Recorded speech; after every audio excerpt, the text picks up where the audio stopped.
As the Samsung SmartThings Groovy platform comes to its end, we will lose a number of smart apps and a number of features.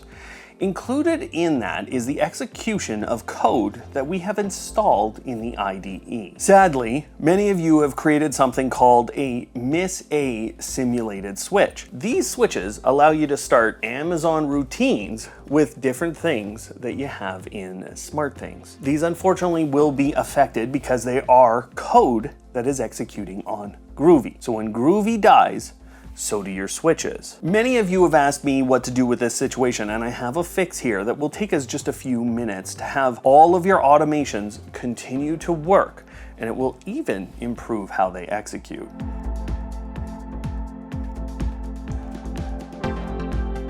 The first thing you will do is head to a link down below in the description that will take you to something called the vEdge Creator Edge driver. You'll notice it says you can create any number of virtual devices and that you can create 100% local automations with these. Heading further down the page, you'll notice this link where you'll click. Then you'll have to log in to your Samsung account with your SmartThings hub in it, and then hit the enroll button and the available drivers button. Then you'll have to scroll down this list until you find virtual devices V2. Now, by the time you do this, it could be V3 or it could be something else, but it's virtual devices V something. Then you'll head into the SmartThings app and you'll pretend you're adding a new device.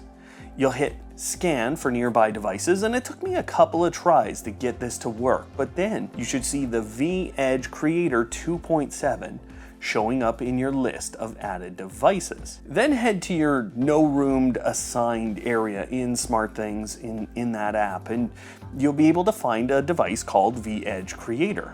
You can move it to another room, or you can edit and change the name if you'd like. I moved it to a room called Virtual Devices. Inside of that card, anytime you tap on it, you're going to be able to use all of the normal things that you would in any other device in SmartThings. The three dots up at the top right allow you to edit the device, check on the Edge driver, or see some additional information. On this page, you'll see the Virtual Device Inventory button towards the bottom. When you tap on that and choose one of the virtual device types, it gives you a counter for how many of those devices you have in SmartThings right now. So I have 0 virtual motion sensors. The top control on this page allows you to choose how many of a certain type of virtual devices you would like to create, and then you can pick from this gigantic list of different virtual device types. Once you pick one of those, it's going to create that type of virtual device in the number that you have selected. So I've chosen contact sensor, and it's created one contact sensor because that's the number I chose to create. You don't have to leave the page to create more virtual devices either, as you just repeat the process of choosing the number and the type of virtual devices you want. Now we're trying to replace our Amazon simulated devices, and for that I'm going to use the contact sensor because it's a direct replacement. When you head into that device in the SmartThings app, you have one control but two pieces of information. You can turn the device on and off, which changes the contact sensor to open with on, or it changes it to off and closed. The good news for all of you is that now you just need to replace the simulated switches in the routines you have with this new vEdge version. To do that in SmartThings is quite easy because you can find your original simulated switch that you created probably a couple of years ago, and then head into routines at the bottom of the device page. Inside of there, you will just simply add your vEdge contact sensor in the exact same way as your existing simulated switch. Then you can head to the Miss A app, and here is where it gets a little bit tricky. There really isn't a way to find all of the routines that you are using this in, so you would have to actually walk through the list of routines.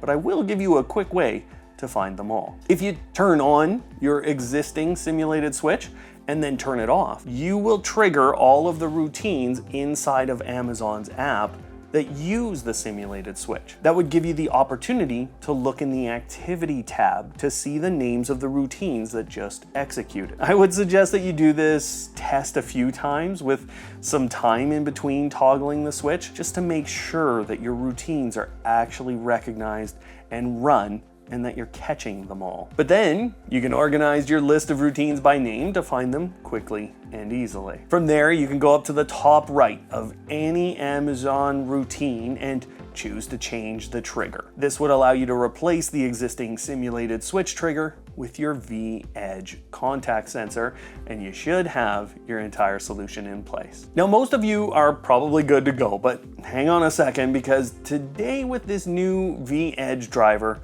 we have some additional options that might actually improve your Amazon routines. The first one is that a vEdge motion sensor can be used in the same way, except you can have a time delay on no motion detected. This would give you an option inside of Amazon's routines for that time delay. The other option is related to the vEdge door, which actually has both a lock and a contact in it, and they can be operated independently in SmartThings. That means that one of our vEdge door devices could be used to replace 2 of your existing simulated switches. That should be all you need for now. But if you're someone who's never set up anything like these virtual switches, then you might not even know what I'm talking about or why this would be important. These can be used to start those Amazon routines with anything from SmartThings. And truly, these types of virtual switches can help you to bridge the gap between the rest of your smart home. This is one of the best tricks you can use to improve automations in your home, but I actually have